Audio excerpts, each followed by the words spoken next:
And this, we now are in the next slide. And here is the orchestral exposition of what I call the joy theme. And this goes through. We'll let you hear the symphony when it plays it. And you can see there comes the star again. That is the Schrecken fanfare. Da da da da da da dee dee dee dee dee.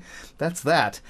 That leads to actual the singer coming in, not these tones, as he sings the famous line, instead of cellos and basses saying the line. And this leads to the voices, the chorus coming in with the joy theme, as well as a quartet. And at the time, the solo quartet and the chorus is a representation of nobles and commoners coming together.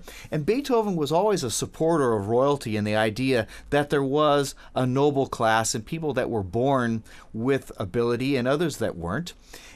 But at the same time, he also subscribed to the ideals of the French Revolution, and that people were created equal, and that you should have the ability to rise up to your level of ability. And in this, they looked for ways that nobles and commoners might meet on common ground to the greater good of all mankind. And in this is where we have the solo quartet and the chorus, at first trading things and eventually coming together and singing. On the next slide, we now go and we're looking for more opposites besides like commoners and nobles. At that time, the great opposite to the Viennese culture and the Austrian Empire was the Turkish Empire. And indeed, the Turks had swept up from out of Turkey and laid siege to Vienna. They were defeated, but this represented the great divide at the time of East and West, Muslim Turkey and Christian Catholic, in fact, Vienna. And so Beethoven, even in the great joy that is emboldened in the poem and brought about by his thoughts, he even wants to bring in the Turks as represented with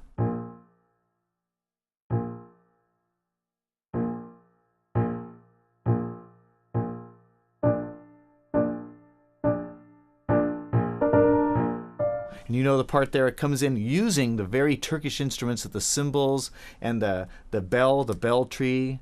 And this is a way of showing that even the East, even the Muslims will join in this if we can find that art will give all of humanity this Elysium, this heaven on earth. Even the Muslims will join. This, again, there's a reminiscence of movement 2 with the battle, again, of all of that little move from within this Turkish theme, that we hear echoes of movement 2, the scherzo, and that type of rhythm in there. This, of course, leads to the joy theme coming back with the chorus, da dee dee da dee dee da da da da da, combined with the Turks. So now we have united East and West. We go to the next slide. We now have what I call the kiss theme, and that is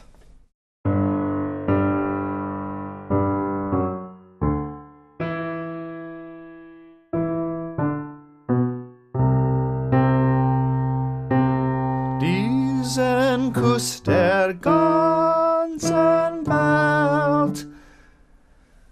The kiss, he's giving this kiss of his art to the entire earth, mankind, universe, whatever. You can think big if you're Beethoven.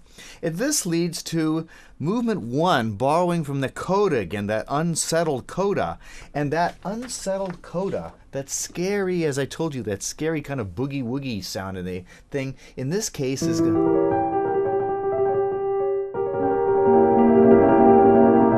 and they're singing somewhere over the clouds, somewhere over heaven, there must be a loving Father. And it's this very unsettled and very scary and unstable key. And out of that comes, as we see on the slide, a combination of the kiss theme and the joy theme in the double fugue. So out of this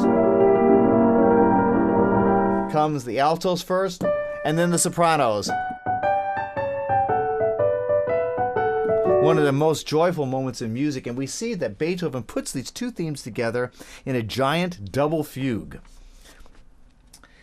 This leads, as everything is now put together, as we show on the final slide, we have the joy and the kiss theme are put together in a double fugue.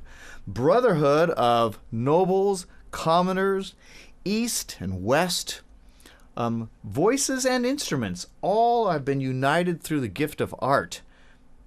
Even a lonely man who cannot hear anybody is joined in the joy. Thank you very much. And if you'd like to see more, I have a website, which is, not surprisingly, www.richardgard.com.